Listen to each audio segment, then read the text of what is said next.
brainstorming session between all the community members who are here. And this is what they came up with. You can always add to it if anyone has anything to add. But basically, we want to avoid speaking out of turn or interrupting. When we have a discussion, it's best if you raise your hand, and Crystal does a really good job at calling on you. We want to avoid personalization of negative feedback, racist, sexist, xenophobic, ableist language, harassment, talking down and talking over, assuming ill intent when someone makes a comment, using social media as a platform to attack, because we kind of extended this code of conduct into the outside world, not just the meetings, and placing blame or being disrespectful. And then things that our members said that they want more of, and they want to see more of, and it's something that would make them feel proud about being a part of the association, is staying on time with the agenda. This is usually a challenge for us. So, keeping an open mind, talking directly to the person you have a concern with, allowing for dissent, be more welcoming to new members, offer constructive criticism or solutions, get more involved, make space for people to feel heard, more transparency for committees, better communication and outreach with minorities, respecting each other's boundaries, agreeing to disagree, staying on topic, and making meetings more informative. And this is part of the reason why we have so many speakers, is we really are trying to make our meetings as informative as possible. So with that, the floor is open to public comment. Again, anyone who wishes to speak, just raise your hand and you will have 2 minutes. Crystal will call on you. Should I come up there? Or?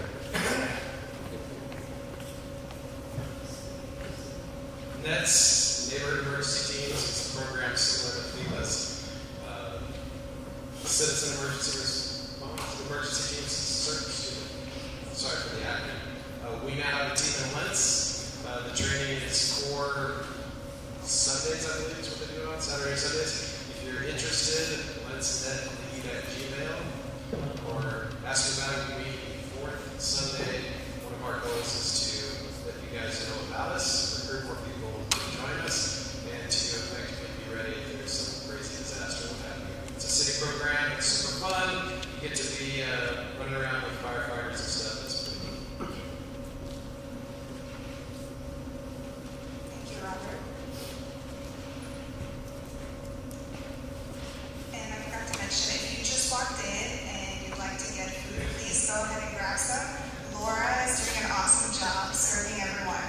And also here behind me, we have an area set up for all the speakers and additional people who wanted to come and share materials with us. And so this is really meant, like, if you feel like you need more information about what we're talking about tonight or further discussion, you can have some one-on-one time with them.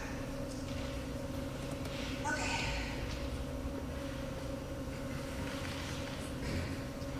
I wanted to help the neighborhood where I would like more police coming by to check on the neighborhood, and I'm not quite sure how to put in a request for, this place that looks like it's a drug dealing house, and neighbors complaining, and I'm wondering how to have the police come work. Okay. Would anyone like to answer that?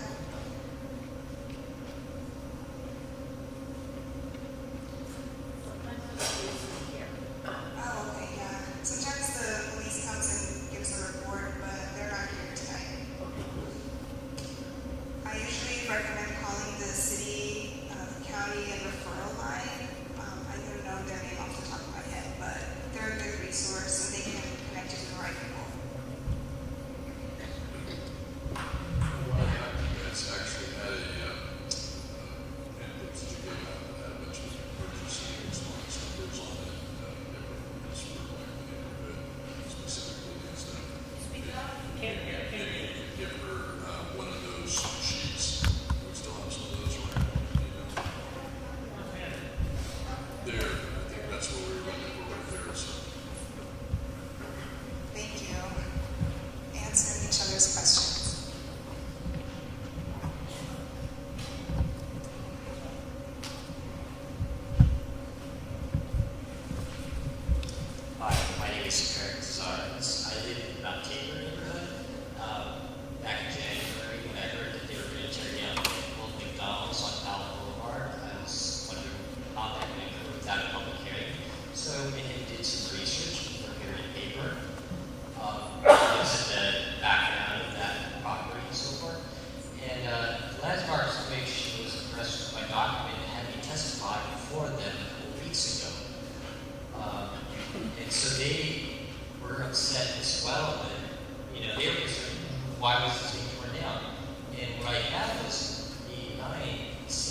hold on to it back when whenever you feel like to apply.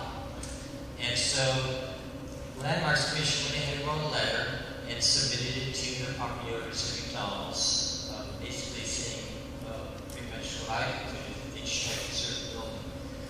What I'd like for this next community to submit a letter or some kind of document saying, hey, we'd like to keep this building.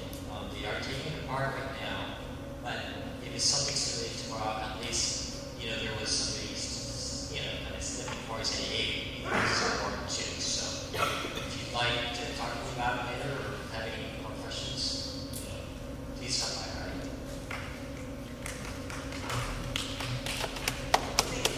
All right?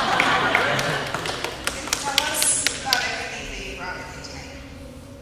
Okay, so this is the paper document I did originally submit yesterday by email, but it was designed to be printed out in S17 so you can kind of go through it. So the letter is a copy of the letter that the Landmarks Commission submitted, and they're the archived letters from McDonald's and Steve Portland going back and forth about it back in 89.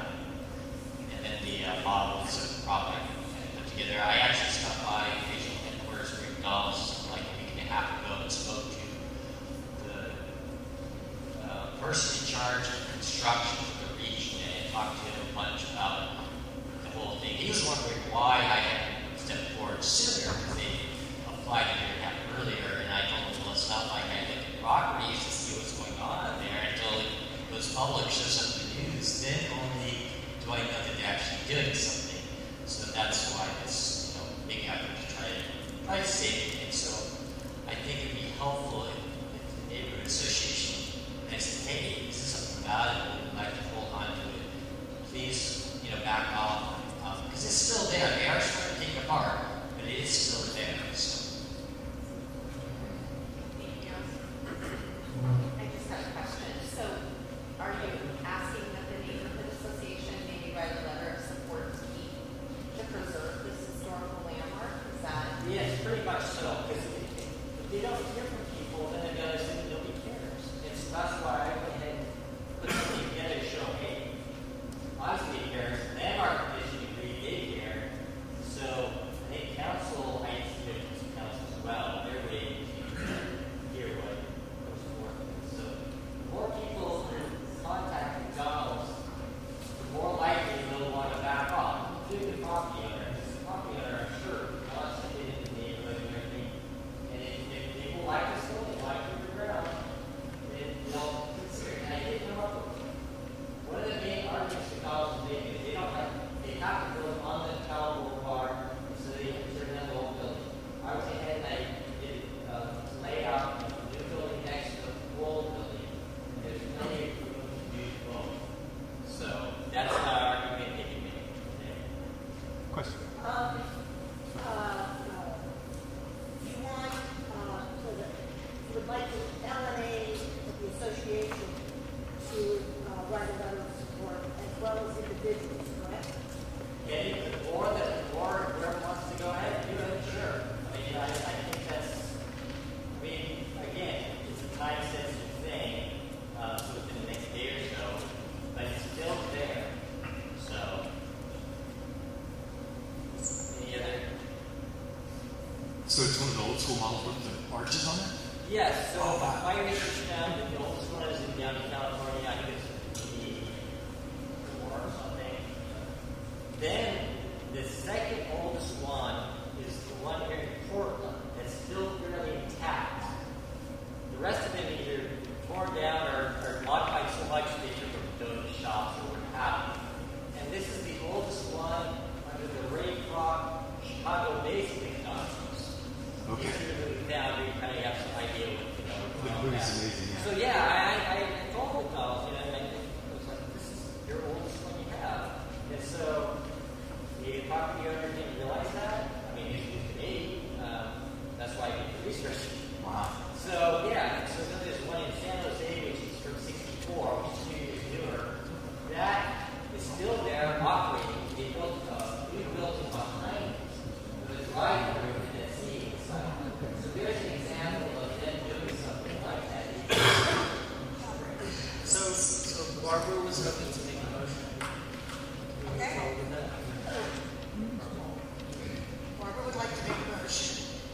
the Let's Neighborhood Association write a letter of support for your work, and that we save the historic site, the property, the building.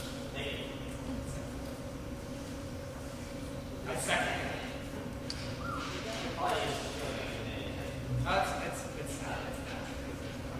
So if you are in favor of the Let's Neighborhood Association writing the letter of support, please raise your hand. I'm going to count everyone.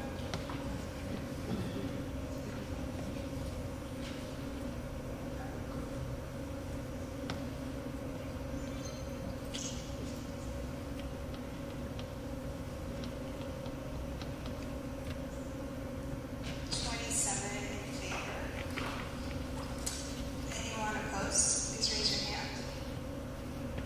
One opposed. And anyone abstaining?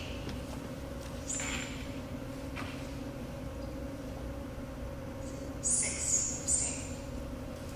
And it looks like the motion carries. Thank you. So this is something that if you feel very strongly about and you want to put more work in and gather more support from the community, you could start a committee with the LNA and do some work that way. Just something to think about. Okay. Anyone else want to make any comments? I have a question, who's going to write that letter? I nominate our chair. Is that a Who's going proposal to on the write floor? the letter? If I have to make it a motion, I'll make it a motion, but I don't know what your bandwidth is. I have no bandwidth. So, since the motion carried, it's something that we can discuss at the board meeting and decide how we want to go about it. Board meeting will be soon enough, this discussion is taking place right now. Okay. So Well- I'll draft the letter and send it to you, so if you want, and then attach this. Okay, so Cora says that she volunteers to write the letter of support, and then we will sign it.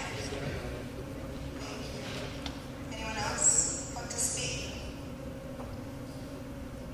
No? Okay.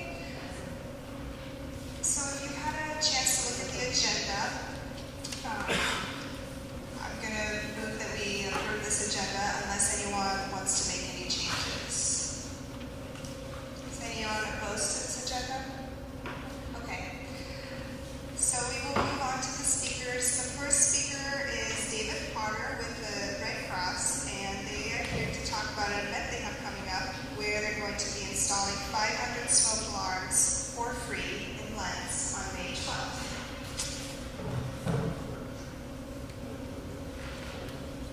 So this is one of these situations where if you can hear my voice, clap once, please. Do I need to use it? Okay. Well, I like to think that I have a strong voice that goes with the character. Okay, so I'm David Porter. I am a volunteer for the American Red Cross. I had done it a long time ago, and then got into other things, study education. But decided after the last year when the Red Cross was presented with more than 3 times the natural disasters that they had to respond to, that I needed to help them out. So here I am. The topic tonight is smoke detectors. The issue is that every day 7 people are killed and another 35 people suffer injury from home fires. You are more likely to die in a home fire than you are from natural disaster, from natural disasters that exist in this country. The Red Cross, because of that, has decided in 2014 to create a program that would help alleviate this problem. They want to do it by a very simple method. They want to install smoke detectors in your houses. So what is going on is Sound the Alarm, which is a program to install 500 smoke alarms in the Lents area. This will take place May the 12th And it will involve people, hopefully many of you who would like to open up your houses if you do not have smoke detectors. If you would like to open up your houses and have smoke detectors installed in spots like your kitchen and your living area, then we would like to hear from you. There are pamphlets that are sitting on the desk over here with a phone number that you can call up and say, hey, come on over. This is May the 12th. It is being organized out of the Portland Community College campus on Southeast 82nd. Just out of curiosity, how many people feel that they have adequate smoke detectors in their house here? Okay, that's good. How many know of neighbors that you've never seen have a smoke detector or inadequate? and they're always around. How many have checked your batteries recently in your smoke detectors? Yeah, okay.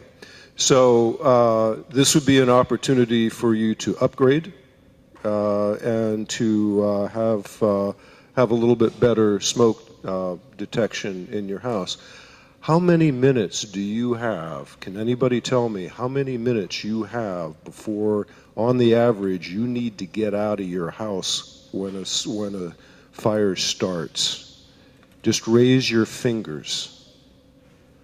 It is 2.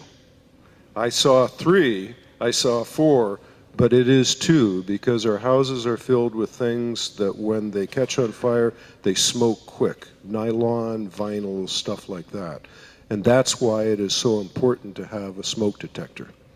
So I would very much encourage you, please, to, if you don't feel that you have adequate smoke detectors, come on up, grab one of these. We will be very happy to help you out. I would also very much ask that you go, and if you know of any neighbors, especially elderly, who may not be able to move fast, if you know of any who need smoke detectors, please let us do a community service for you. Okay? Questions? Oh, May the 12th, Saturday. Any questions? Yes? Is this just for homeowners or can renters as well access this? We will do renters. We will happily do renters. Others? My family was saved by smoke detectors in the middle of the night. And Cool. we had a furnace fire and the whole house filled, and we were out of it. The statistic, which is encouraging on one hand and chilling on the other, is that the presence of a smoke detector increases your chance by 100% of surviving. Those who have smoke detectors survive, how do I say it? Sorry? Twice as much, yeah. It increases your chances of surviving twice as much. Okay, so anyway, any other questions, comments, thoughts? Okay, Sabina and Lentz Neighborhood Association, thank you very much for the grub and for the opportunity to see a nicely functioning neighborhood association. Thank you. And if you have more questions for David, he's going to be available over there and you can talk to him. By the way, the food comes from Dahui. They're a Hawaiian restaurant on 65th and Foster. We're going to be doing these dinners for at least 2 more months. So if you have any recommendations for where we should eat from next, just drop us an email or let us know.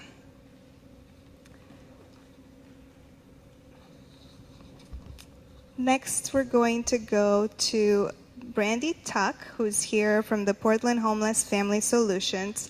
And Brandy is going to talk about a new shelter that's coming in at 92nd and Tolman. It's not exactly new we're just kind of changing the functionality of what's going on in there. Dallas. Hi, everyone. I'm so glad to be here tonight, and thanks to Sabina and everyone for the food. My name is Brandy Tuck, and I am the Executive Director at Portland Homeless Family Solutions, or PHFS.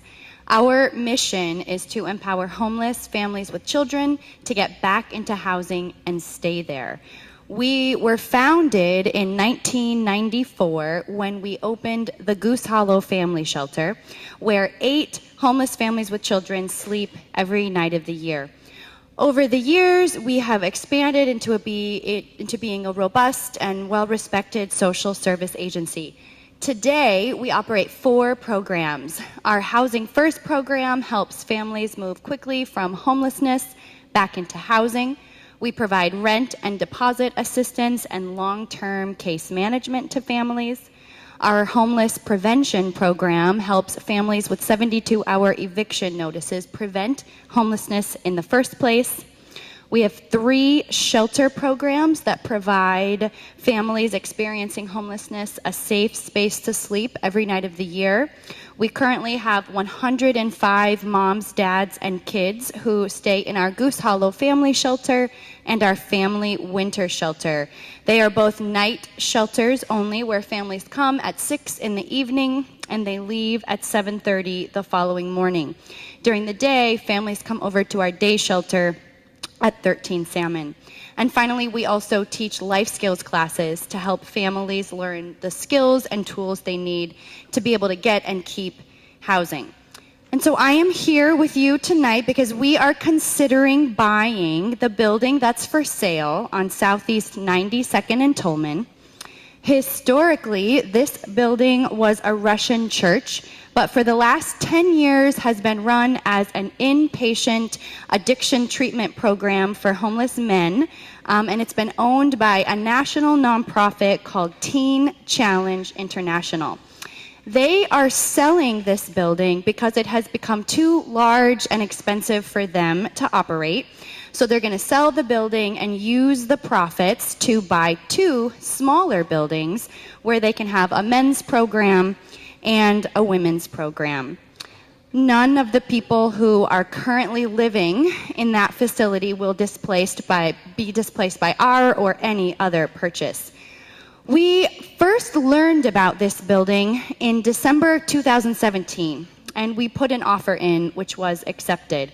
And so for the last couple of months, we have been doing a lot of testing and inspections on the building to see if it's a property that we would like to invest in.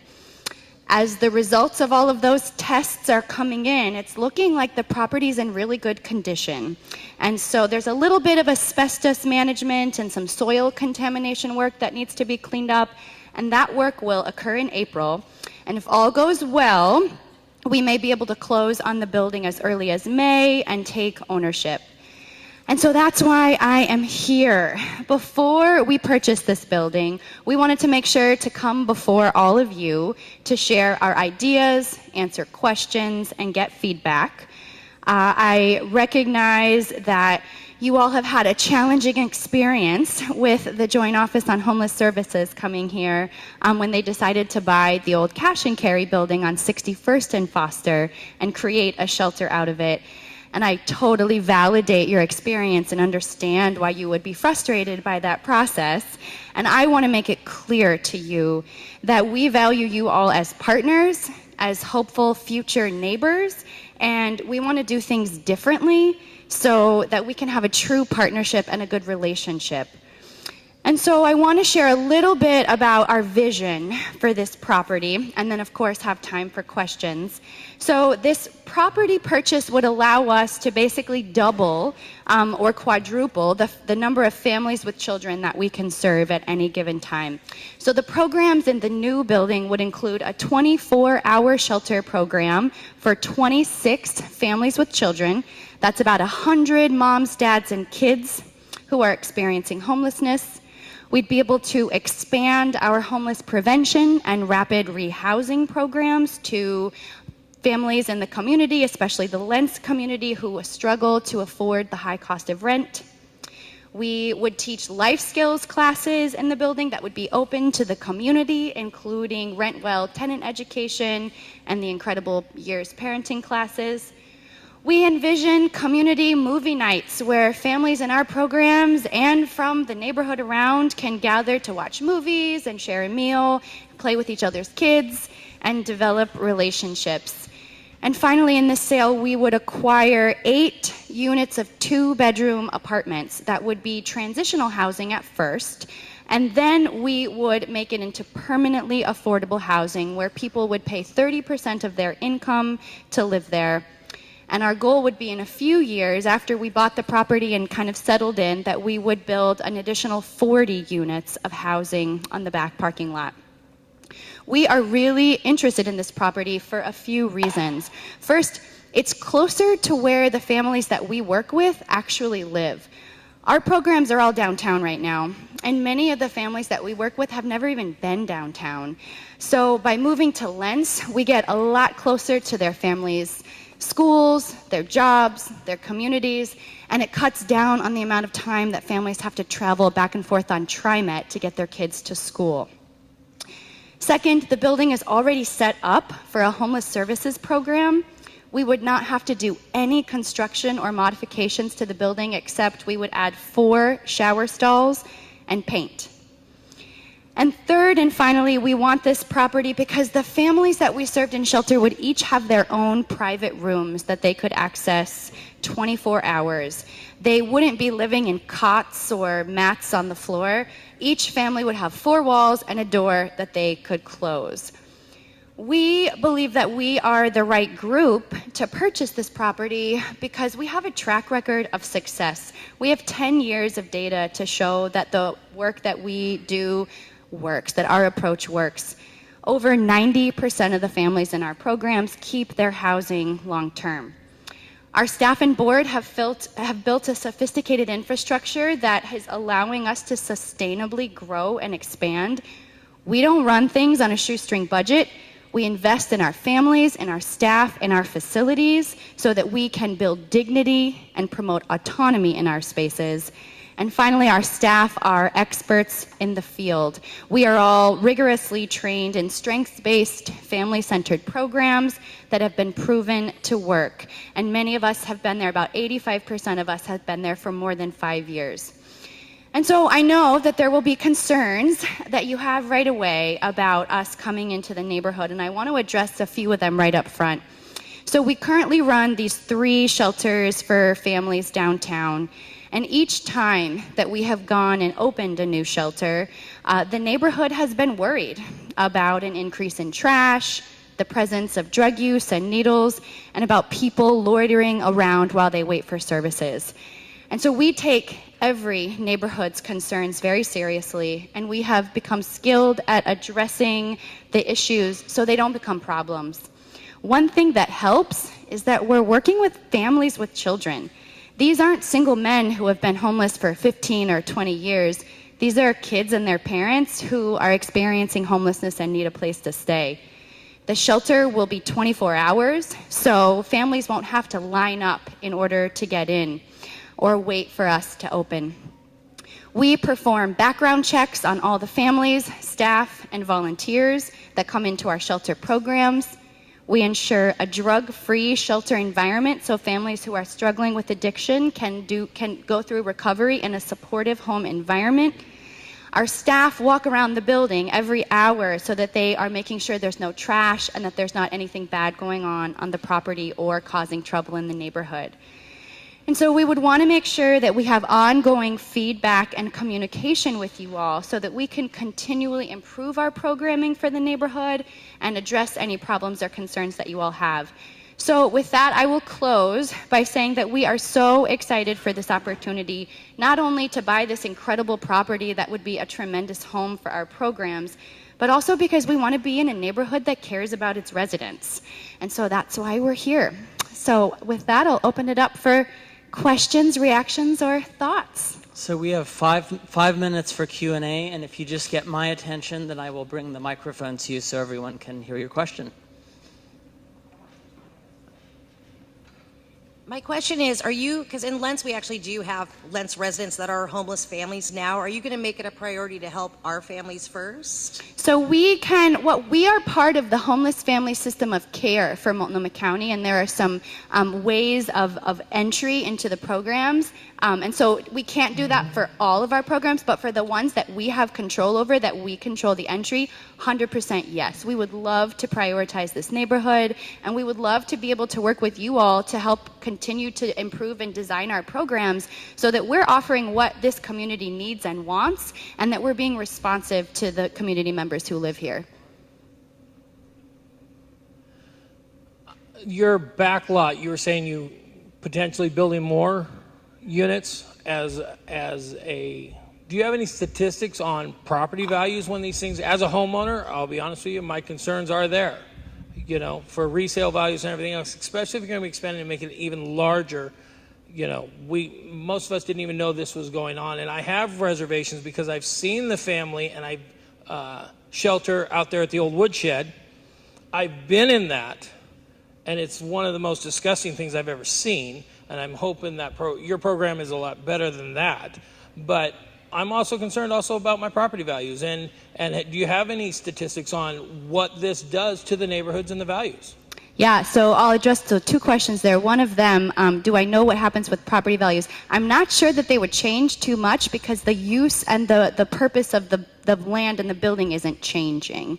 So I don't have statistics. I'm happy to research that and get back with you, and we can talk about that later as well. And then what was the other question? Oh, yes, the differences between us and Human Solutions. Yes, absolutely. So we share your feelings about the shelter that has closed. And so while Human Solutions is a partner of ours, and there's a lot of different sides to that story, we can guarantee you that our facilities are clean, they are safe, they meet health standards, they are free from drugs and alcohol, and that it is a very different environment for families and their children than the shelter you're talking about. Absolutely. And we would be happy to give tours to anyone of our current programs so that you can see the 3 shelters downtown and see how we run them, and so that you can kind of get an idea of how we work. I think there's not a comparison of downtown and a neighborhood. There's a big difference there as far as, in comparison. Oh, sure. I'm just saying that the programs that we run, we can look at. We've got some questions. I got one. So I've seen Mark Jolan pimp out this idea all over town with the Home for Everyone, and they come into communities, and it sounds really great, and it's great for the first month, and then it all goes to crap, and there's absolutely nothing the neighborhood can do afterwards. And so that's one reservation, because I live next to NEA, and NEA went in, and there was child prostitution, gang activities, and they still haven't pulled themselves out of the fire, and they have not followed their own plan to serve a particular demographic. And that, as a neighbor, is one of my concerns. We have a lot of investment and development happening right down in the center, a couple blocks away from that, and here you guys are coming in. It's always a good story, of course, put little children out there, and yeah, we all want to help kids, we all want to help people in distress. That's kind of like part of being in a community, right? But then this is not necessarily just people in distress. These are people with real big problems. You're trying to solve it. The neighbors that live near it don't want to necessarily have to become part of that solution without even being asked. So I realize I've kind of broadly covered this, but my question is really, have you knocked on the doors of the people that live next to it and seen what they think about having you as a neighbor specifically? Because that didn't happen with NEA, and they shoved it down our throats, and a lot of us didn't want to deal with it and have to daily. So. Yeah, and so we haven't done that. We have not yet. I mean, this is not a done deal. We still have a long way to go before we can actually buy and acquire this property, but I'm happy to take that suggestion and go knock on doors, absolutely, and we'll do that. Yeah. Maybe one more question? Yeah, with 100 people in such a small area, which has way more impact than the current situation, more people parking, more activities in the back, what is your solution to mitigate the noise and create more privacy for those that you share a property line with?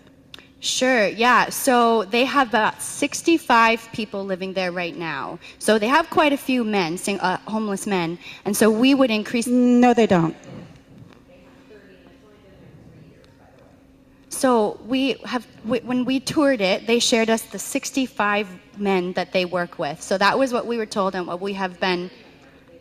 Yeah, they told us it was 30. Okay, well, we have some differing information that I'll put on them for sharing with us. Yeah, well, and so. Yeah. And it would be 3 years they've been there, not 10. What was that? They've been there for 3 years. Okay. They may have owned the building for 10, but they've been operating for 3, maybe?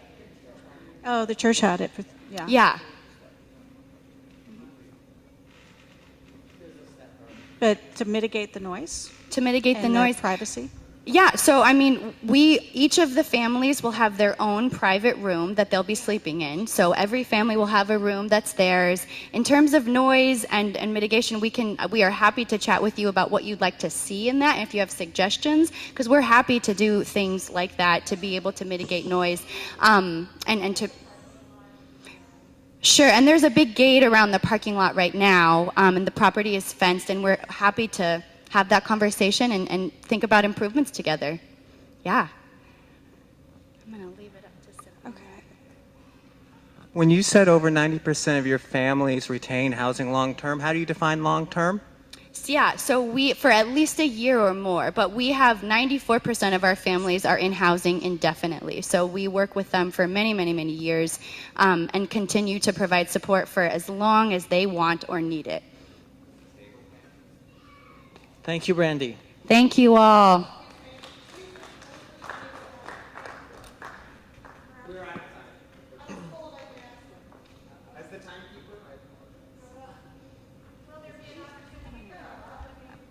Brandy, if people want to get in touch with you or they have more questions, how do you recommend that they get in touch with you? Yes, we have a lot of materials over here that have my phone number, email address on them. I am happy to continue the conversation, and I'm happy to come back.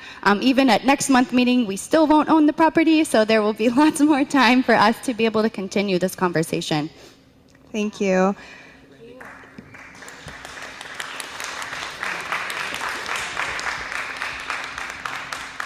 And I just want to say that I really appreciate Brandy and their organization. They've been working with us, or they've been in communication with us since January when I first heard a rumor about this, and I reached out to them. And I've been bringing updates to the neighborhood association. January and February, they committed to us that if the process they embarked on to purchasing the building would move forward, that they would come in March to speak to us, and they did. So I know people in our neighborhood appreciate being consulted on these things before final decisions are made, so thank you.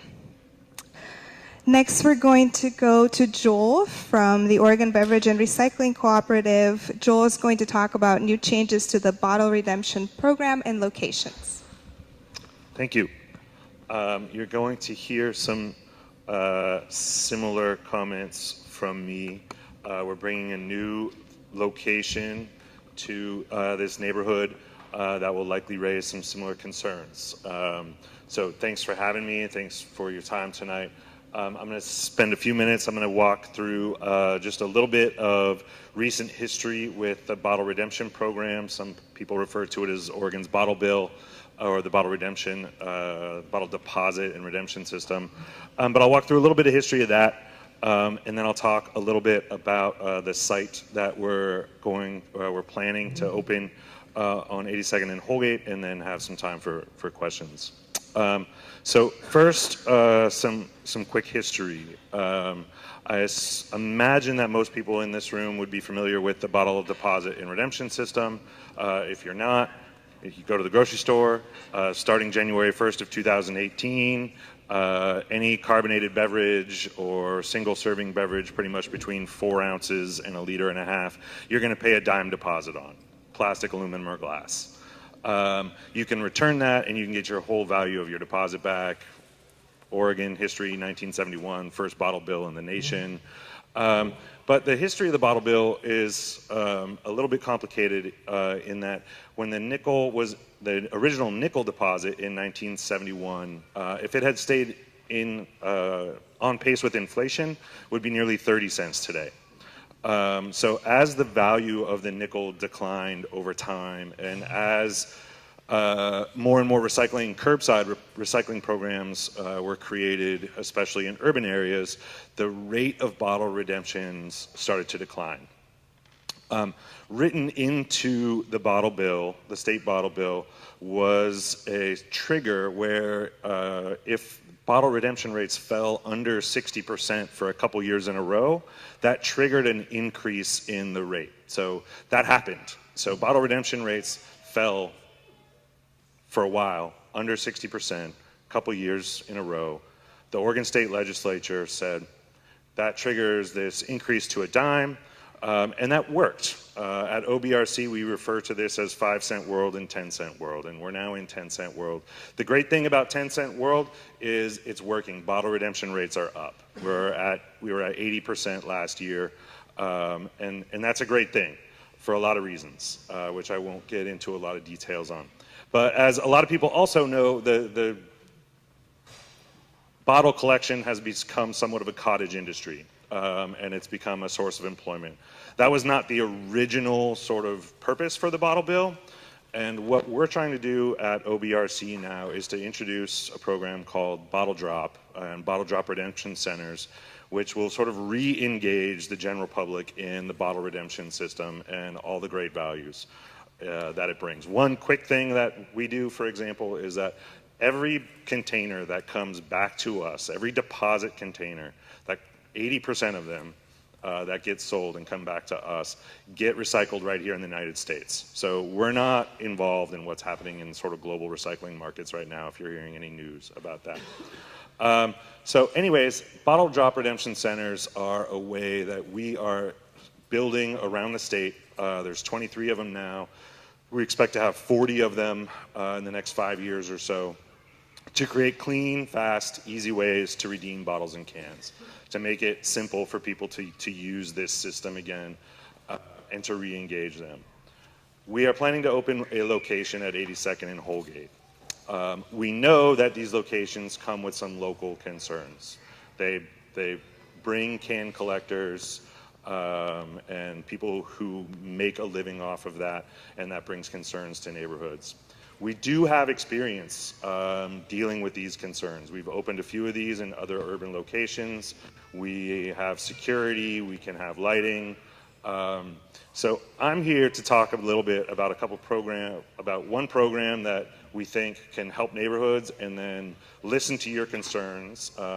We operate in a little bit different world in terms of site selection than do somebody like the previous speaker, in the sense that the state law kind of mandates the radius in which we need to be near grocery stores to locate these things, these redemption centers, and they also have to have really specific access and building requirements so that we can sort of make them work. So the site we ended up selecting, when it became available, we'd been looking in Lents for over 2 years to find this location. And when it came up for lease, we had to jump. And so we did. And so unfortunately, I couldn't be here before we started working with that location and take your concerns before we entered into that. So we expect to move at that location, but we also understand that that location has real impacts in this neighborhood, and we're here to hear your concerns and think about the ways that we can mitigate them as we move forward. So the other thing that I'll mention before I open up to questions is that we have what's called, we have 2 programs that are sort of account-based programs. So one is a green bag program. Any person who wants to can sign up for an account. With an account, you get green bags. You can fill those bags at home. You can walk up and drop them off, and for a small fee, we count those bags and credit your account. That's one of the ways that we're trying to make the redemption system really accessible.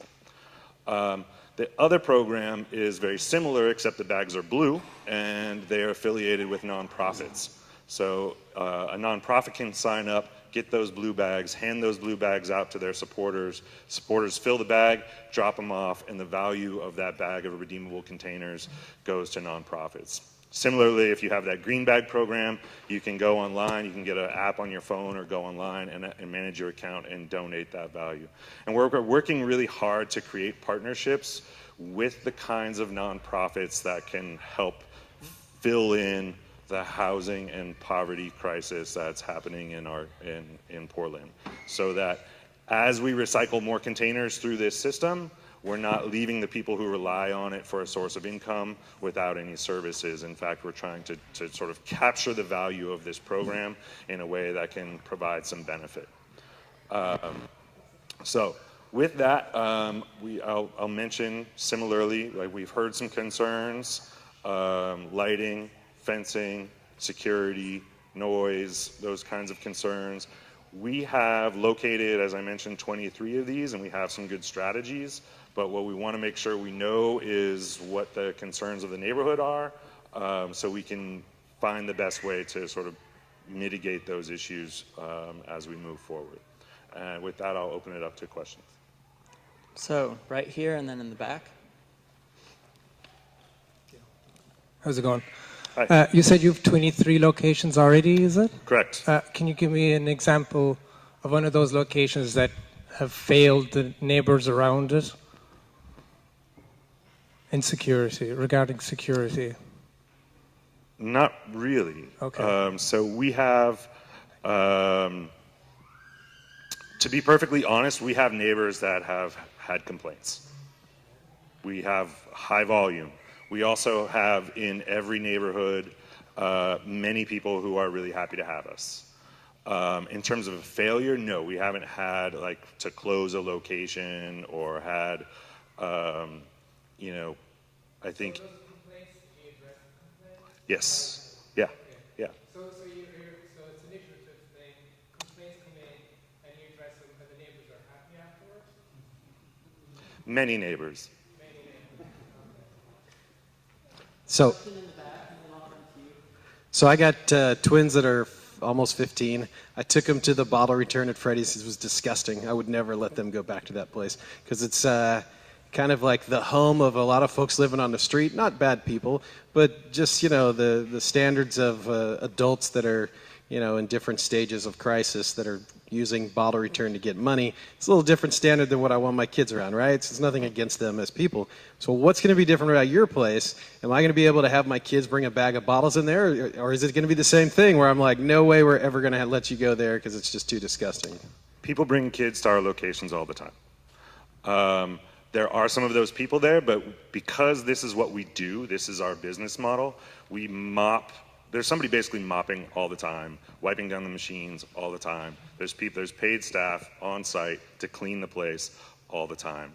We also will trespass people if they are disruptive, disorderly, doing drugs on the premises, and that's because people's income, because often that same person, their income depends on us.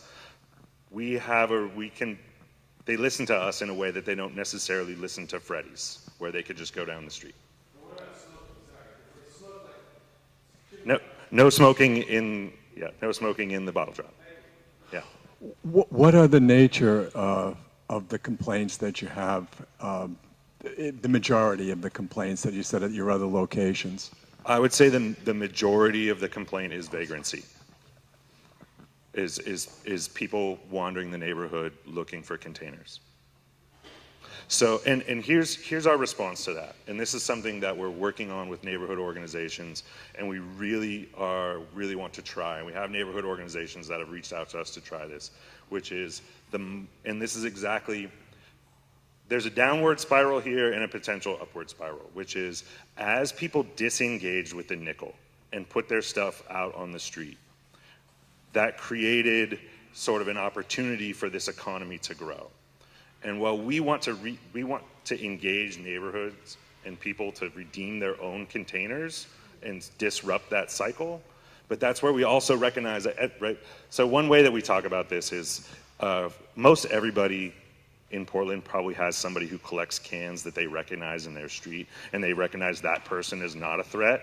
But if you go to somebody else's street, the person who's collecting you don't recognize, and that person is a threat, right? So we all have a canner that we don't think of as a threat, and we all have one that think is, right.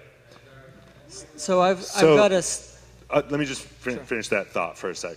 So what we'd like to do is re-engage people, and the more people are redeeming their own containers, the better the bottle drop centers are, and if we take that and funnel it into nonprofits, then we're still doing something with that system that can hopefully help some of those people get on their feet. But it's always on the back of the poorer neighborhoods. That's the problem here. No one's disputing the rosy introduction you gave.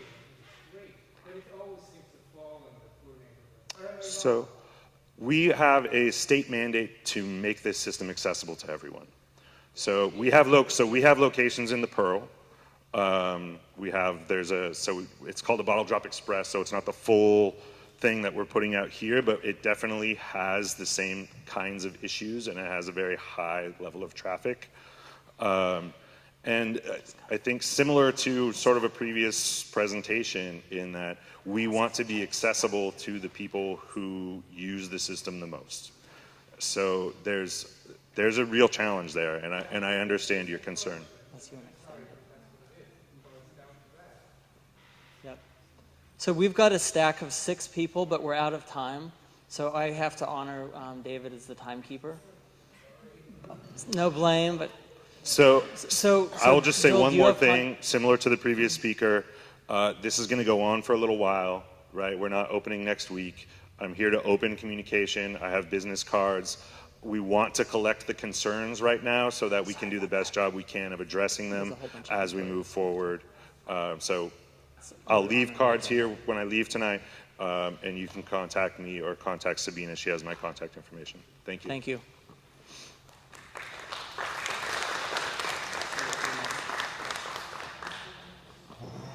Thank you, Joel. And thank you, everyone, for respecting the process and the facilitators. We're really just trying to move things along because we have historically not been on time, and that's a frustration for some people. But if we have time left at the end, then we can have further discussion. And of course, all the speakers are available here to talk to you one-on-one. You can get their contact info as well. And we can also bring them back if we find that we need more time to talk to them. So next we have Juliet Purcell, who wants to talk about a program at PCC Southeast Campus, how to get a GED. Thank you. Hi, I'm Juliet. Thank you so much for having me here tonight. It's really been lovely. Thank you for the meal, too. I'm just here to talk to you for a few minutes about our program. It's called Adult Basic Education, and we help students get their GEDs. You may or may not know that in Oregon, we have historically had a pretty low high school graduation rate. It has gone up to 77% last year. But the state of Oregon has the goal of every Oregonian by the year 2025 to have a high school diploma or GED, and we're here to help with that goal. This goal is called the 40-40-20, and what that means is that 40% of people would get their baccalaureate degree or higher, 40% would get an associate's degree or a certificate, and then the remaining 20% would just stop with a high school diploma or GED.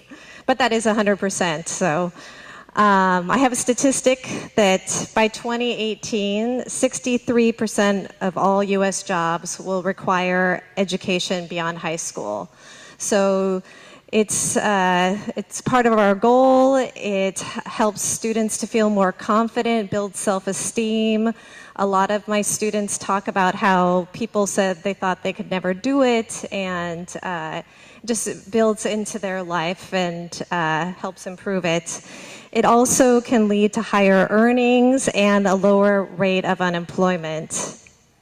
In our program, we have classes in reading and writing and math, science, and social studies. There are 4 GED tests.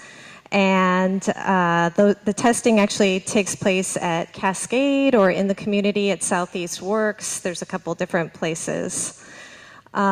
Students can take the class for free if they're on SNAP or Oregon Health Plan, or if they're a dislocated worker. We help students go beyond the GED and get into college. We have a program for youth that also helps pay for their classes. So we just have, I feel like, a lot to offer students. And I have some flyers at the table. So maybe you need a GED or someone you know, or if you go to another community group, maybe you could just let people know about our program. Thanks. Thank you. Do you have So any we'll questions? open it up to questions. Or, yeah. We'll open to questions, and I see one hand in the back, and I want to encourage people who have not asked a question or spoken yet to jump ahead and make sure you get your voices heard. So my question is I have a 19-year-old son who never graduated from PPS because he's special ed, and he was mainstream. Do you guys help special ed students get their GED? Because Southeast Works wouldn't even work with them. Oh, well, we do have disability services, and we have a lot of students who may have even gotten a modified diploma. So I would say that we do help. A lot of my students have disabilities. So, I mean, I guess it's worth a try. Does that make sense? I don't know. Yeah. Any other questions? Oh, sorry. No, yeah, just any other questions? All right. Thank you. Thank you.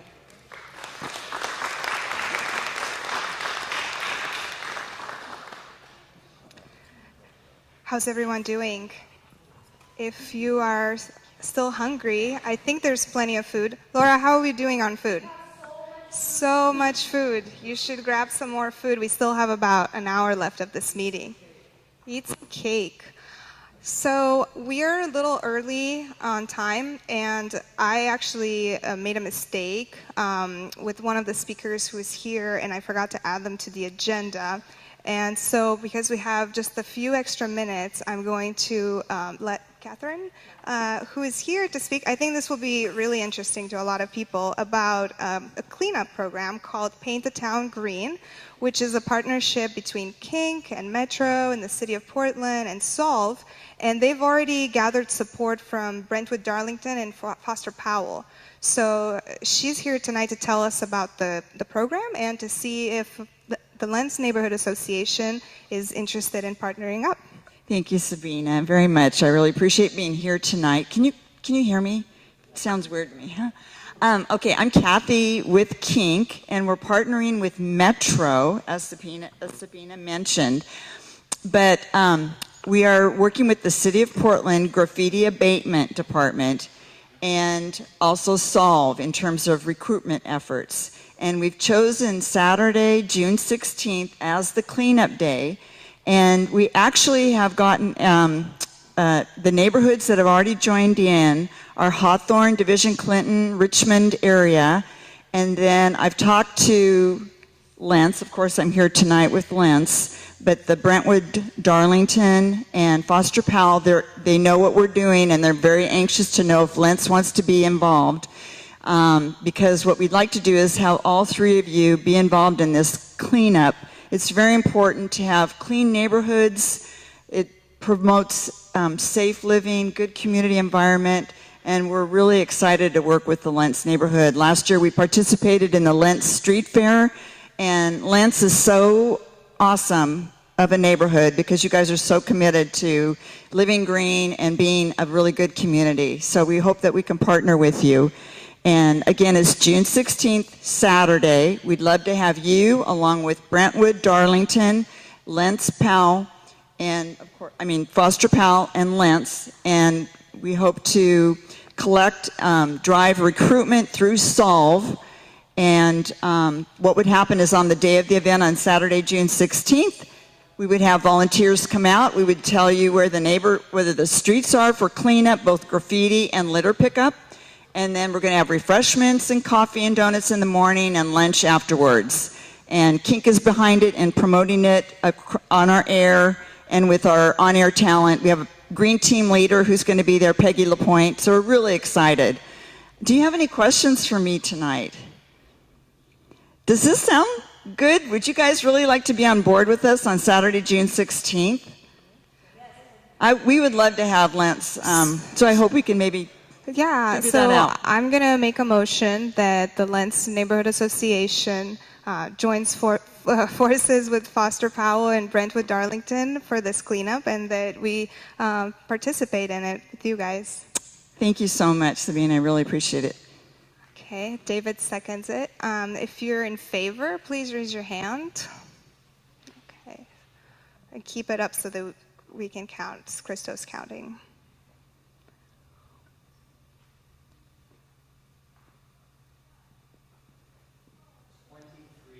23 in favor. Is anyone against? No one against. And who is abstaining? Just for the record. Okay, 3 abstained. So the motion carries. Awesome.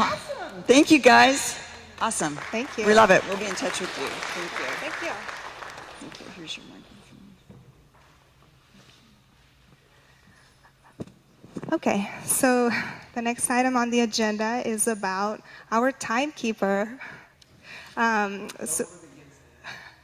So we have a board opening for an at-large position, and at the last board meeting in March, the board nominated David as the new at-large board member. Stand up.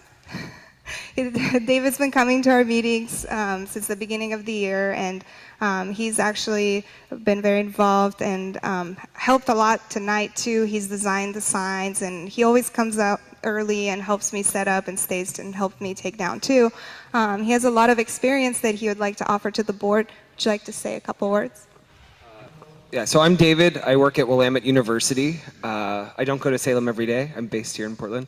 But I serve currently as the chair for the Emerging Professionals of Portland, which is part of the Portland Business Alliance. I'm on the St. Jude Autumn Harvest Committee. I've been on a number of different boards focusing on the nonprofit sector, my softball team. So I've had some experience in community engagement development, and I'd like to use my resources in any way possible to help our community.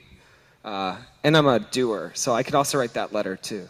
Yeah, so I'm happy to answer any questions that you might have about my qualifications. Any questions? I could look away if you want to vote. So if there's no questions, then the board of directors for the Neighborhood Association proposes that David be approved as an at-large board member. Is there a second? I second. Call to question. Everyone in favor of that motion?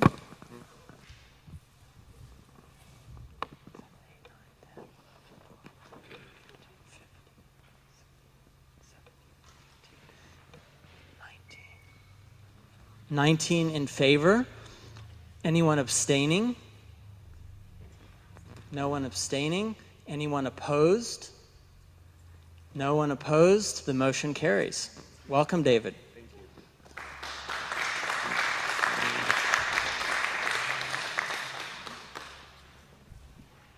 you. Next, we're going to approve the minutes from last time, and I was just going around and handing out a few copies to anyone who is interested in looking them over. Maybe you were here last time. See if there are any corrections that you'd like to make. And so just as a guideline, the purpose of approving minutes is to make sure that the minutes accurately reflect what happened at the meeting. So if you were not at the meeting and you don't have a clue whether or not they actually reflect the meeting, feel free to abstain. I believe they were posted. Can anyone else speak to that? They're normally posted on our website. Yes. Yes. The question, Sabina, was when these were posted. I usually post them as soon as I get them from Lacey. Where did you look for them and they were not there? I haven't had a chance to look at them, so people haven't had a chance. Oh no, we usually post them right away within a week or so. We post them there and then they're available for people to check them out. And then I also bring them printed at the meeting if you'd like to take a couple minutes to look. I will try to do a better job at clarifying for people that the minutes are available online. So usually when you go to our homepage, there's a bunch of items, but the minutes that haven't been approved have the word draft in front of them. So, would anyone like to make any amendments to these to the minutes, or? All right. A spelling correction, of course, yes. Inhabit it. Okay, is that the inhabit? Okay. Oh, got it. Thank you. Okay, so I move that we approve the minutes from the February general meeting. I second. Thank you. Call the question. All in favor, please raise your hand. 1, 2, 3, 4, 5, 6. 6 in favor. Anyone opposed? No one opposed. Anyone abstaining? 1, 2, 3, 4, 5, 6, 7, 8, 9, 10, 11, 12 abstaining. Motion carries. Minutes are approved. Thank you. It's a very important motion. People like to have these minutes available online, and they like to make sure that they reflect accurately what happened at the meetings. So we're early. This never happens. So good job, everyone. Next, we're going to go to committee reports. So in the way we've done this up until recently is at this point, we would turn it over to the committee chairs, and they would take time to tell us about everything that their committee has been working on. We don't want to take that ability from chairs if they want to take 1 or 2 minutes to talk about what they've been working on, but we also, just in the interest of saving time and giving more time to our community members and to our speakers, and also in the interest of making these reports more thorough and available to more people during and after the meeting, we've started printing them ahead of the meeting, so every committee turns in a report of what they've been working on, and I put them together, and that way you all can take them home and review them at your own pace, share them with anyone, and I will also, after the meeting, I upload them online. The same place where I upload the minutes, I also upload the committee report. So I'm going to take 30 seconds to hand these out to people.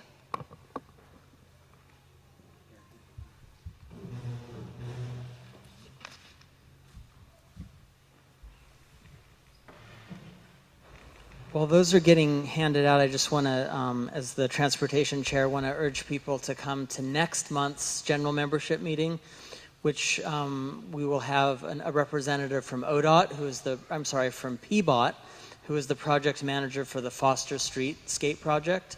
They're going to be starting construction in early May, and that'll be 6 months of construction on Foster. Foster will remain open. There will always be one lane in each direction, but there will be impacts. So we're all affected by Foster. It's our main conduit into the inner city of Portland.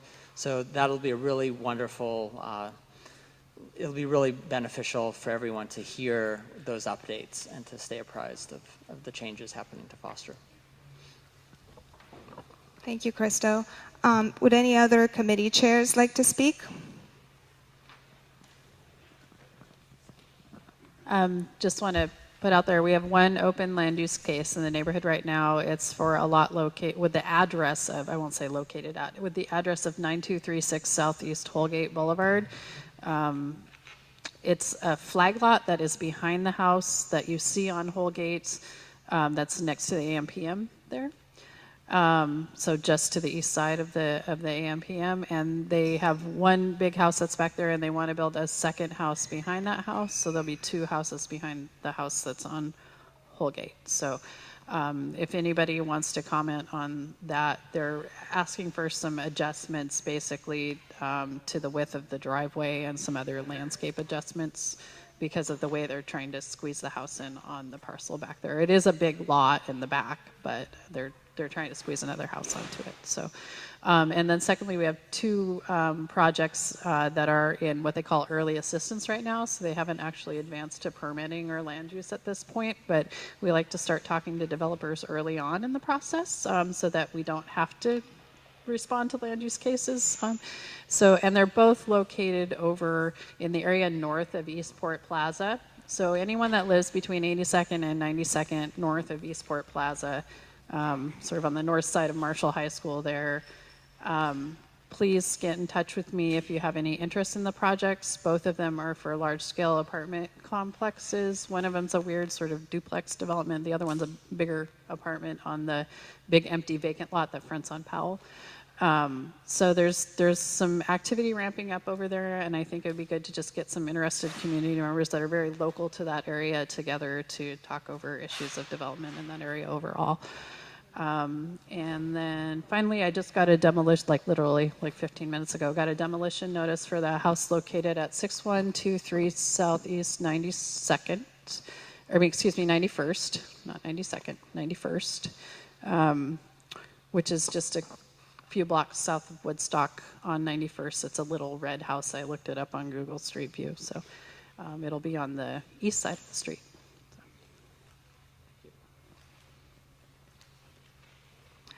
Any other committee chairs who are here? Oh, Ray, our treasurer. Okay. In savings, we have $13,645.43. In checking, we have $588.27 for a total of $14,233.70. And we currently have no outstanding checks, so that's our current balances.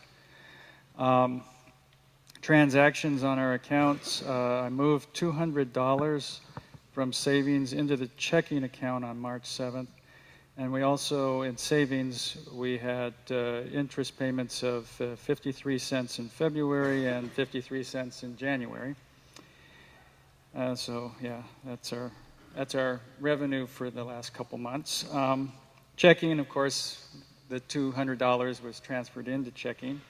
And we haven't had any checks go out because we've been having difficulty with our financial institution getting our switch over to our new check signers. I think that just happened just recently.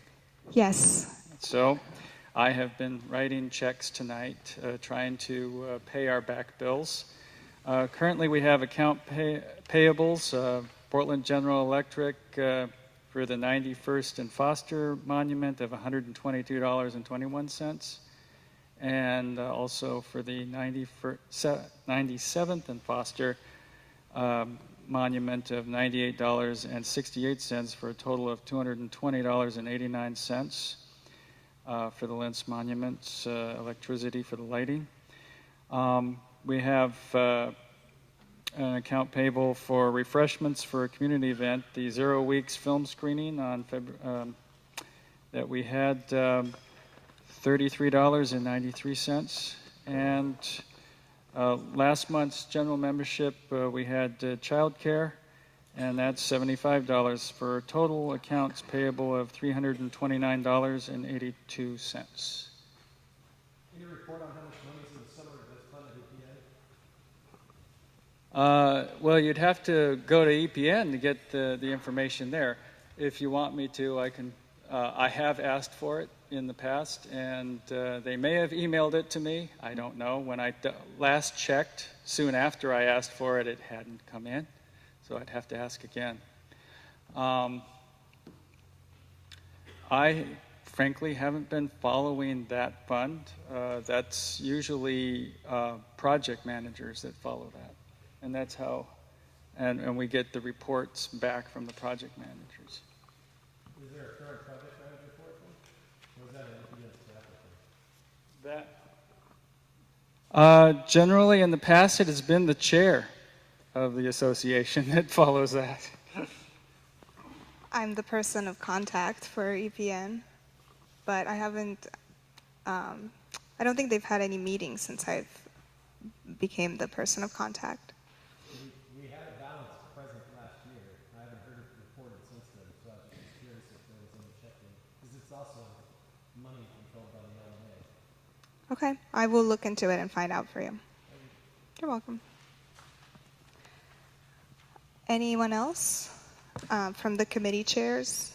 I guess I can speak a little bit about, I'm with the communications committee, and I guess the major development for us is we've started rewriting our bylaws. For anyone familiar with our bylaws, they're not very helpful. So we've gathered a lot of feedback from community members who want, they feel strongly about certain sections that they want rewritten. And I know we as board members also would like to see some sections rewritten to help us be more functional. So I've started that process. I've submitted the first half of the bylaws to the board at the last board meeting. They will bring me feedback at the following board meeting, at which point I will submit the second half, and then we will form a bylaws committee. And we will begin an extensive process of running them by community members, running them by general meetings, doing a lot of back and forth, and we hope to be able to incorporate them by the end of August so that we can start implementing them after the September election. And we have a newly formed grievance committee. We have had quite a few grievances coming in since the beginning of the year. For anyone who's not familiar with grievances, the difference between a grievance and a complaint is that a grievance has to involve an actual violation of one of our bylaws or the ONI standards. That's the Office of Neighborhood Involvement. So,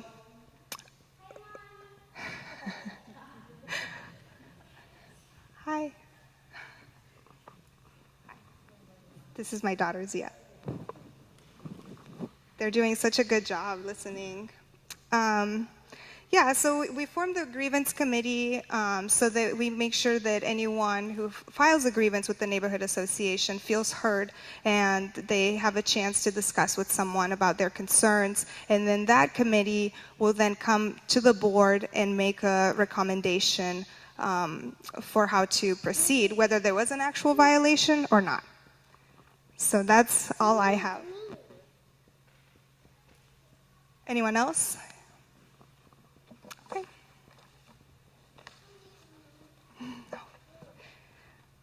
So with that, we can move to a discussion about what kind of advocacy you'd like your neighborhood association to do on your behalf. If you all filled out your cards, we can talk about what you've written down, and David is actually going to be taking notes here on the notepad for everyone to see. So are you going to, yeah. So I'm going to be kind of moving around with the microphone, so if you just look around the room, I might be behind you and just get my attention, and I'll get you on the stack.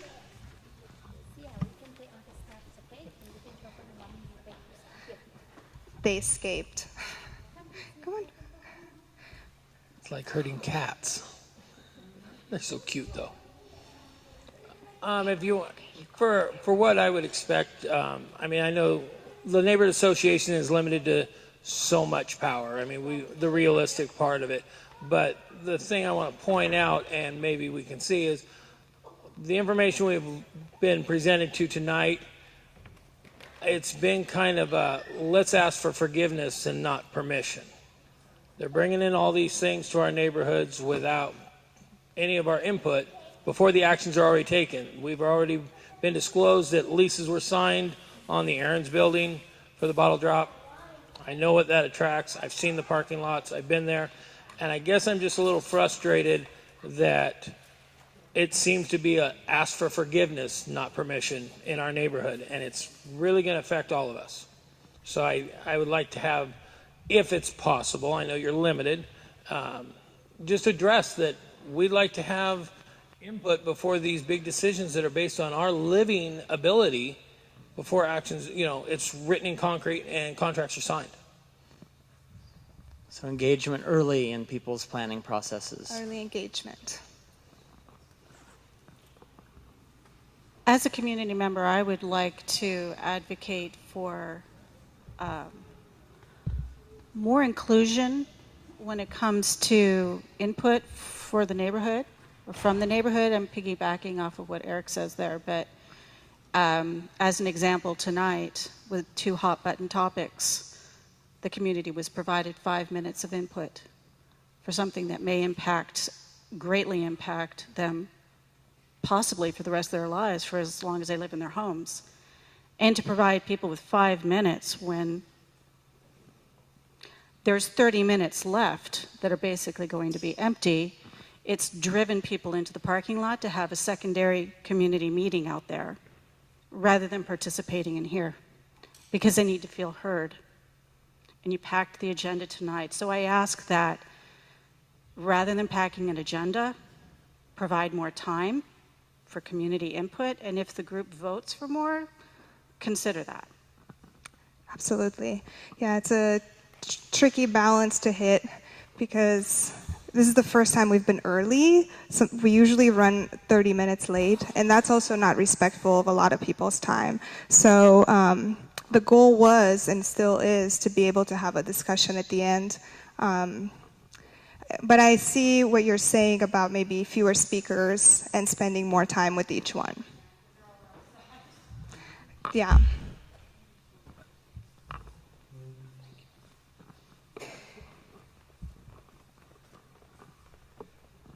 I wanted to express appreciation for the change because some of these meetings are horrible and dismal, and at least we have, relative topics that we can get behind if we choose to. I absolutely respect some of these topics deserve more time. That's a really hard one, though, because it's really about who's here.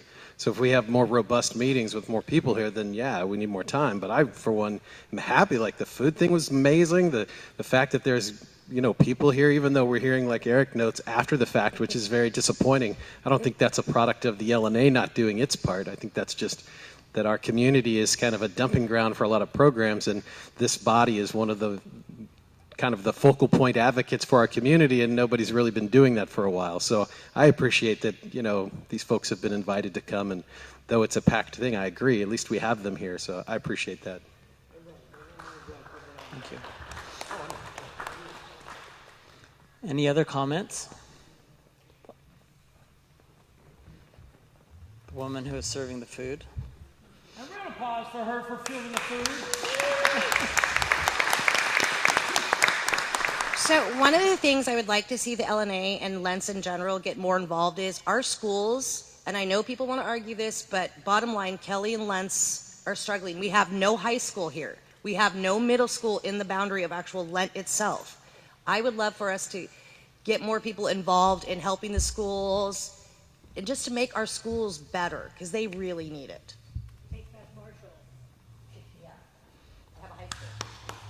Thank you. And so with that, I would like to ask you kind of what are you envisioning? Is that something that you would like to be involved with, Laura? We could start a committee or... No, I mean, I'm serious. I support anything like that related to kids and education and schools. Obviously, I have a kid too. And these are the kinds of things that I'm really interested in. Like when I was working with Robert Schultz on the Lens Fair, I wanted to make sure that there's amenities for kids and parents. And so if there was interest, in forming some sort of committee that worked with Kelly Elementary or other schools in the area. Lents needs it more than Kelly. Right. Lents is Okay. literally the lowest rated school. It's the Oregonian actually put it as the third worst. So school how in about with all the schools in our neighborhood and to advocate for what would you like to advocate for? I would just like to advocate that it would be awesome if we could get somebody from the Lens PTA, the Kelly PTA. I know we have I think Earl Boyles is in I don't know all the schools in our boundary, to get information to hand out at meetings so people do know what are the volunteering opportunities. It would be nice to have people from the schools come in, and we can really get the communities better involved with everything. Absolutely. This is the first time we've had this format where the speakers have tables. It actually kind of makes me feel like it's a festival of sorts. But we can definitely pack it with more than just the speakers. In fact, Green Lens came tonight with their materials, even though they're not on the agenda. And so we can definitely do that. Would also like to bring the business association and if there still is one and they're active, not sure. Anyway, thank you. Anyone else want to talk about what they would like their neighborhood association to advocate for them? Oh, right.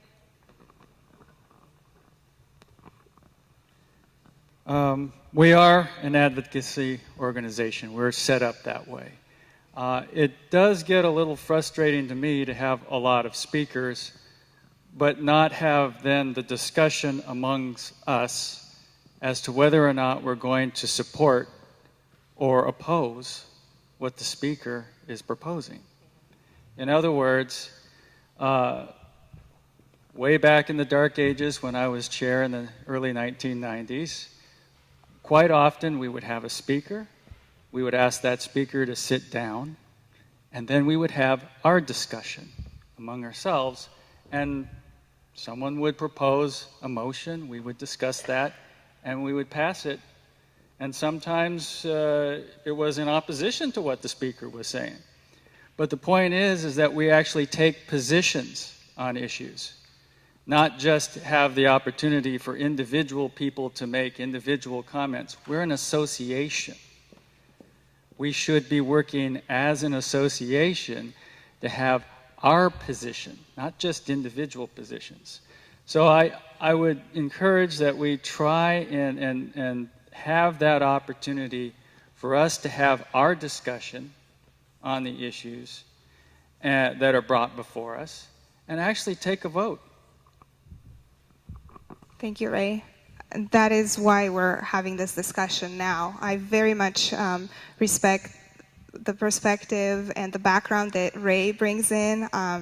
We met once, mostly because I'm just really interested in, what should a neighborhood association do?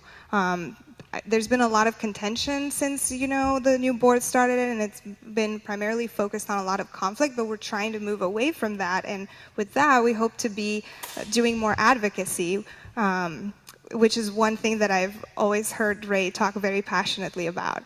So how does everyone else feel about that? Like, would you be interested in breaking into small discussion groups when we bring in a speaker and then coming back and having a larger discussion again?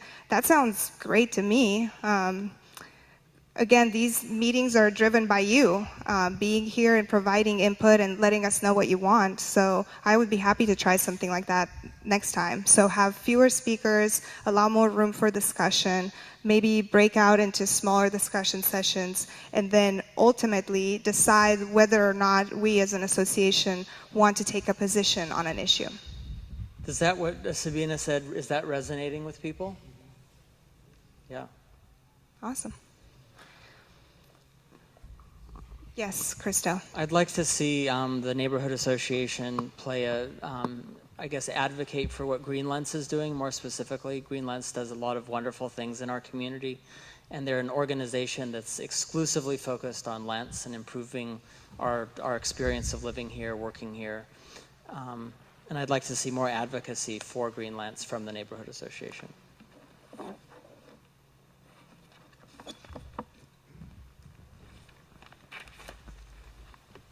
Speaking of the Green Lens thing, a lot of people are doing some new construction around, and the city is asking for quite a bit of landscaping for these people. It's pretty expensive, some of it, the amount of trees and bushes and the types that they want and everything. It would be nice if there was some way to offset some of that cost, maybe through Green Lens getting some, money from the city to help with this kind of stuff, because it does get fairly expensive with it. Like, we have a really small lot, and they're asking for like 22 trees in this small lot that we have, and so I would like to see at least the city match what they're expecting other people to do. So is anyone aware of any sort of programs or efforts that can help people with the landscaping requirements of development? So the Friends of Trees has annual sales on trees. I don't know, because of construction timelines, things don't always line up, but you could always contact them and see if they have any connections with nurseries or anything like that. There's also, if you participate in the Backyard Habitat program, which is, I'm trying to remember the organization that does it.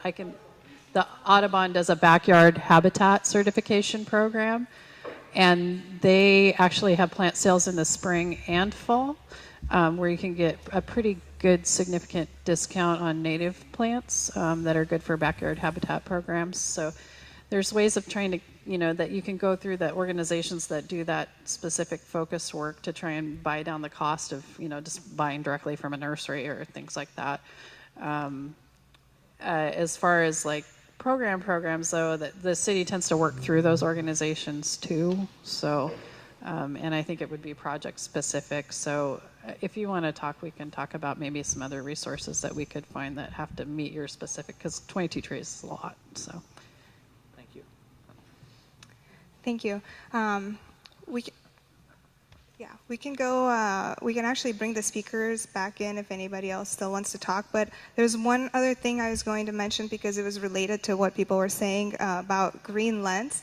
So I've actually been really fascinated with Green Lens. I've been talking to Adam and taking all these notes on all the things that they do, because previously I thought that, they just advocate for air quality or, I don't know, green spaces, and they have all these areas for advocacy, community engagement, economic development, and then within advocacy, they advocate for air quality, housing advocacy, anti-displacement, which is not something I would have thought of when I think of Green Lens, the Johnson Creek floodplain and all that. And there seems to be a lot of interest in Green Lens from our community members. So what I would like to see actually is a committee, like us forming a committee to work directly with Green Lens to partner on all kinds of projects. In talking to Adam, from Green Lens, he says he doesn't understand why there's been this reluctance from the neighborhood association to working with them when there's so much overlap in our work, and they would like to partner up with us more, but they're also just feeling really hesitant. They said they haven't had, all good experiences lately. But so if we are interested in that and we want to work with Green Lens, I'm going to propose at the next board meeting that we form a committee and that we make it open to the public and anyone can join. To a library. Yes.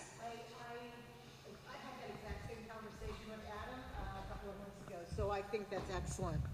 Yeah, to partner up more, to do a committee, Yeah, to work. with them. I don't know why we don't. Yeah, yeah. Any other comment about advocacy that you'd like your neighborhood association to do for you? And you're also welcome to turn in those pink cards to me if you don't wish to speak, but if you've written stuff on them, please turn them in, leave them on the table on your way out, and we will take them into consideration. We as a board have been talking about deciding kind of what our priorities are going to be and what kind of issues we want to advocate for. So this would greatly help us.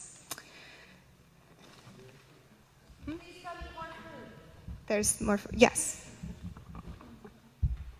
Oh, does anyone know what the status is of the Johnson Creek floodplain where there are vacant houses recently? Oh, vacant houses? Yeah. Or the Foster floodplain area, or the other project? South of Foster. Just on the other side of the Malden Court Orchard. Oh, the West Lens floodplain. Yeah, West Lens. Project. I actually don't know much about the West Lens floodplain project, but I can contact the project team at Bureau of Environmental Services. I think they're just kind of in initial planning phases. So I'm not sure exactly what they're planning over there. There's also another very large project for north of Foster and east of 205 that's kind of a big collaborative project, and they just actually had a project meeting on Thursday, and they've done some new modeling of the 100-year floodplain over there.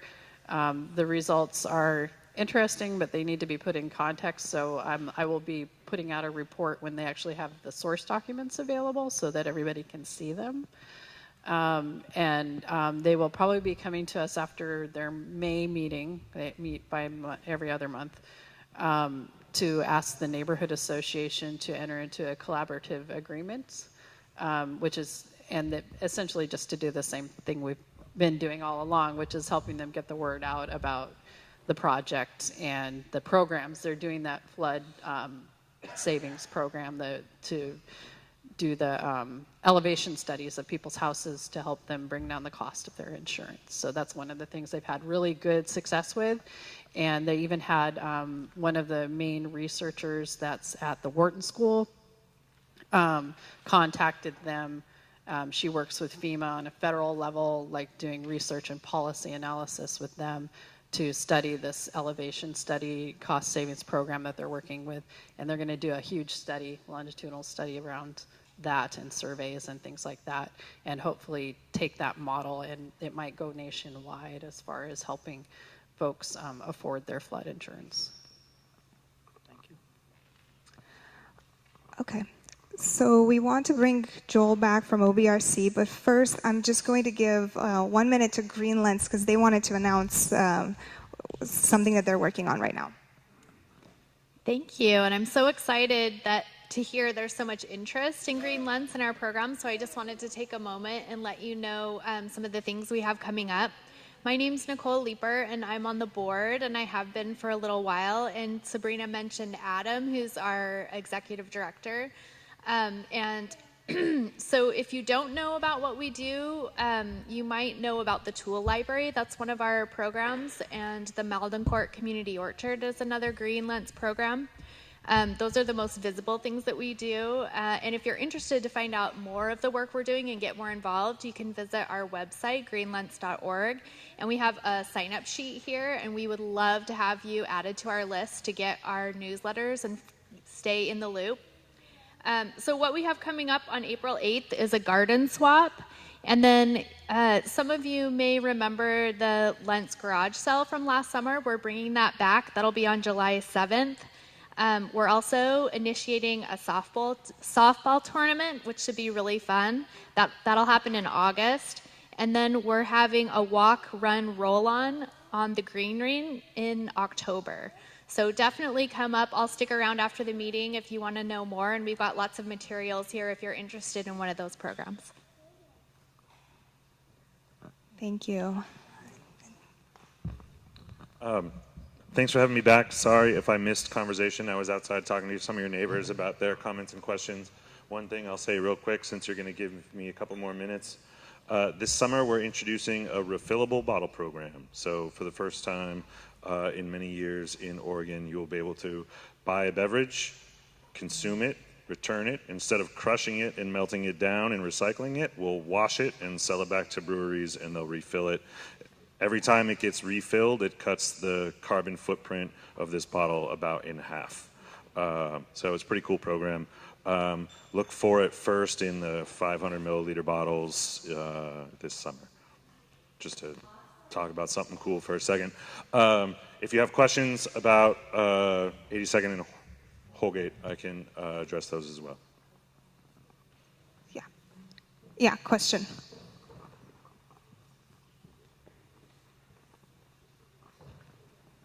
I was told that there's public comment open until the 1st, I believe. And I'm wondering, is that public comment, is that going to be taken into consideration to whether this site opens or just the issues around this site? The OLCC process is a very constrained legal process.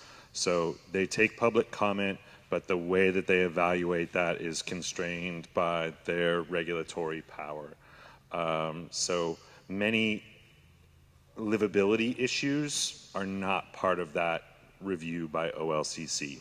Basically, they're reviewing to see if we're meeting our obligation to partner with local grocery stores and are in. So this is part of the challenge with finding locations, is that our locations have to be within a certain distance from enough grocery stores to support that, to have enough volume to support the Redemption Center. And that's basically what OLCC is looking for. We're commenting to say if the location is close by.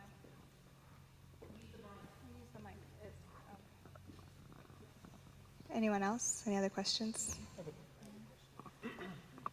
I guess it's my understanding that other bottle redemption centers and grocery stores will be closing, and this will be taking on all of the bottle people from like a large surrounding area. Is that what it is? That is accurate, and that's actually the entire purpose. So it just seems like, from my perspective, that somehow the grocery stores are getting out of their. It's like a good thing for them, but a bad thing for the neighborhood. So we think that because we can do a better job of, the grocery stores don't like managing their bottle rooms. And we see that as contributing to the decline of the bottle bill. So our ability to take on a bottle room and keep it clean, staffed, the machines work all the time. I mean, not every machine works all the time, but there's always the majority of the machines working all the time. So, yeah, I mean, you're right. And we see that as our ability to take that on. And so one of the things that we're doing, in addition to these bottle drop centers, is doing what we call bottle drop express locations, which is basically reintroducing a bottle room back to local grocery stores, but we manage it. And what the grocery stores are starting to tell us is they want those back because they bring customers to their stores. So if we're successful with this program as we build it out, Fred Meyer is going to want a bottle drop express. They're going to want their bottle room back, and we're going to manage it for them. And it's going to be clean, and the machines are going to work, and you can drop your bags there.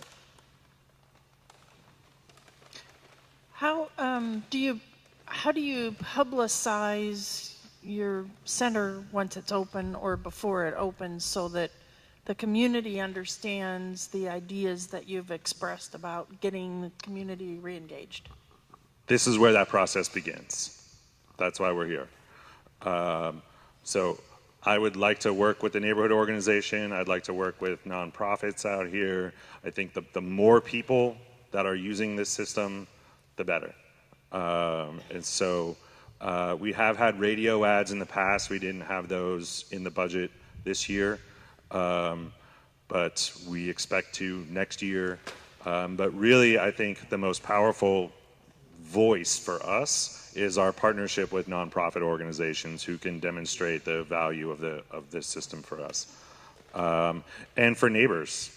So we're working with some other neighborhood associations right now. I have some stickers. I know a sticker on your bin isn't going to scare away most people who are going to sort through a bin anyways.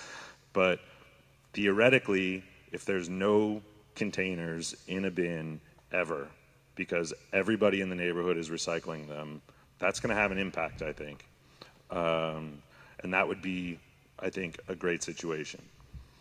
So Barbara's next on the stack, and then Lacey, and I think that's all the time we're going to have for questions. I want to just, there's a couple other people on the stack, but we need to honor our agenda. Great. Barbara. Before question time was ended with you earlier, I wanted to ask you, when you mentioned you had complaints from neighbors and some were fixable to their satisfaction and some were not, could you extrapolate on around about how many complaints you received, and also how many got fixed to their satisfaction and how many did not, and what kind of, maybe even if you have a minute, what kind of complaints you received? I don't have those numbers. Well, roundabout, do you have an idea, ballpark?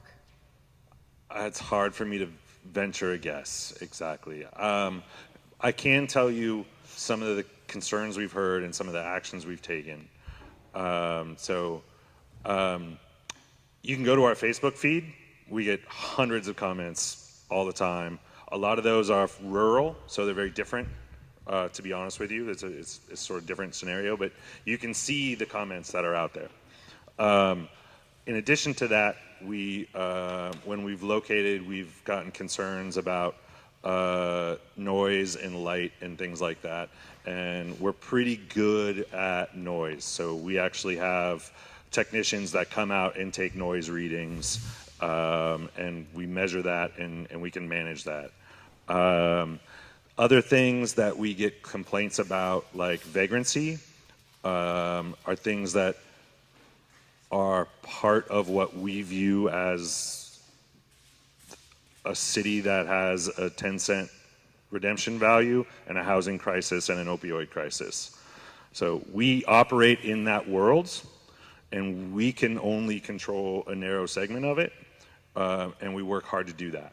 So, for example, if we have a user, a bottle drop redemption center user, who is regularly disruptive to the neighborhood and is disruptive on site, we can trespass that person. And we have done that, and we practice that.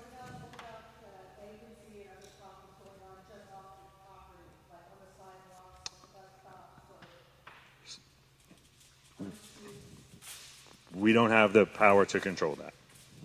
But you said you will receive complaints about those people if they're using that facility, so then that is some accountability. It sounds like